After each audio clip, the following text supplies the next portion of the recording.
सदर नशीन तेलंगाना हज कमेटी सैयद गुलाम अफजल बियाबानी खुसरो पाशा ने अजीजिया में इंतकाल कर गए हैदराबाद के आज़िम हज के मकान वाक़ शास्त्रीपुरम पहुंचकर मरहूम के पसमानदगान से मुलाकात की और पुरसा दिया। वाज़ेह रहे कि तेलंगाना पुलिस से वजीफ़ायाब मरहूम ताजुद्दीन जो कि अपनी अहलिया के हमराह हज पर रवाना हुए थे और अजीजिया में बिल्डिंग नंबर 466 में ठहरे हुए थे, जिनका कवर नंबर TSF 995-2-0 बताया गया है, 8 ज़िलहज को मिना के लिए ताख़ीर से आने वाली बस में सवार हो चुके थे। अचानक उन्होंने तबीयत ख़राब होने की शिकायत की और देखते ही देखते उनकी रूह परवाज़ कर गई। उस वक्त वहाँ तिब्बी अमला भी मौजूद नहीं था। साथ ही आज़मीन हज ने CPR देने की कोशिश की, मगर अल्लाह रब्बुल इज़्ज़त को यही मंजूर था। खुसरो पाशा ने मरहूम के अफराद ख़ानदान से मुमकिना मदद का तयक़्क़ुन दिया और मरहूम के मकान से ही मुतल्लिक़ा अहदेदारों को फ़ोन करके उन्हें मुनासिब हिदायत जारी की।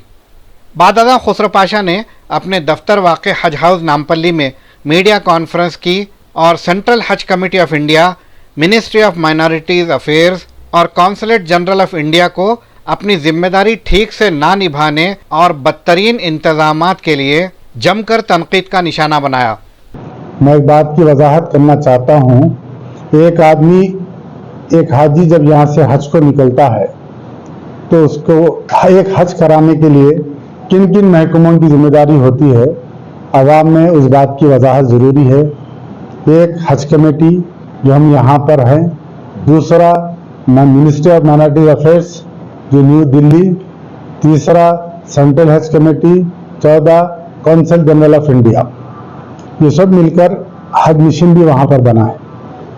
तो वहाँ का बिल्डिंग सिलेक्शन हो, वहाँ का ट्रैवल हो, वहाँ की जो बसेस होते हैं वहाँ का बिल्डिंग सिलेक्शन होता है, वहाँ की जो भी इंतजामात है तो सेंट्रल हज committee, council general of India वहाँ पर करते हैं।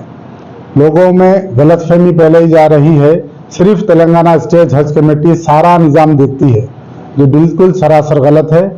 वहाँ का निज़ाम, जैसा कि इससे पहले आपने देखा कि स्मृति ईरानी जब गई थी, मदीना शरीफ को गई, मक्के शरीफ को गई, जार के आने के बाद लोग वहाँ पर ढोए थे। यानी वो बिल्डिंग सिलेक्शन के लिए स्मृति ईरानी जब वहाँ पर जो मिनिस्टर थी उस टाइम पर, उन्होंने जाके बिल्डिंग का सिलेक्शन किया था।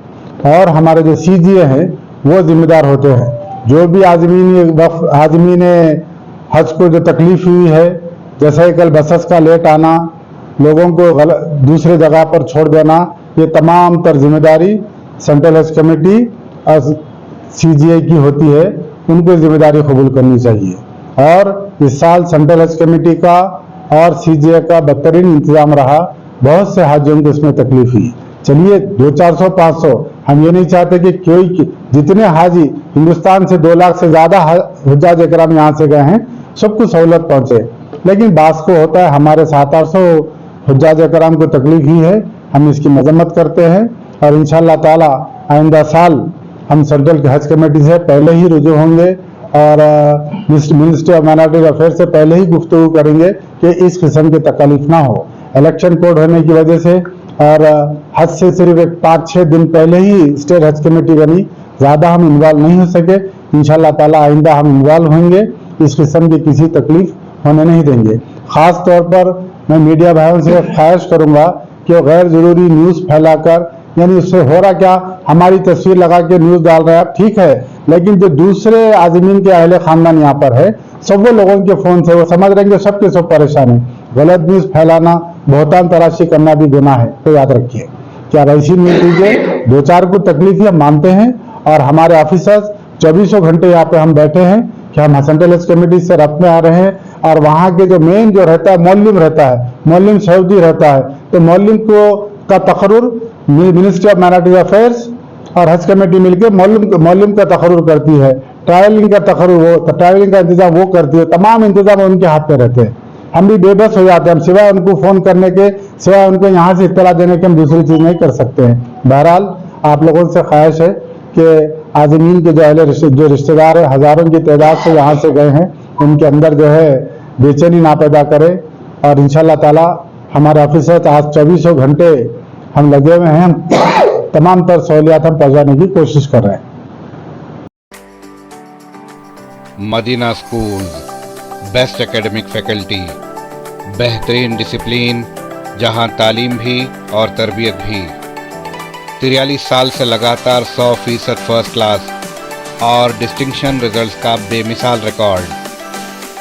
खेल कूद में भी गैर मामूली कारनामा। वक्त की रफ्तार और तकाज़ों से हमाहंग साइंस, कंप्यूटर और रोबोटिक्स लैब्स, और वो भी अफोर्डेबल फीस स्ट्रक्चर में। एडमिशन्स के लिए कांटेक्ट कीजिए 9100441445 या 6304148143 पर। Himayat Nagar for boys and girls, Nampally for girls and boys up to 5th standard. Madina school, Himayat Nagar और नामपल्ली, हैदराबाद।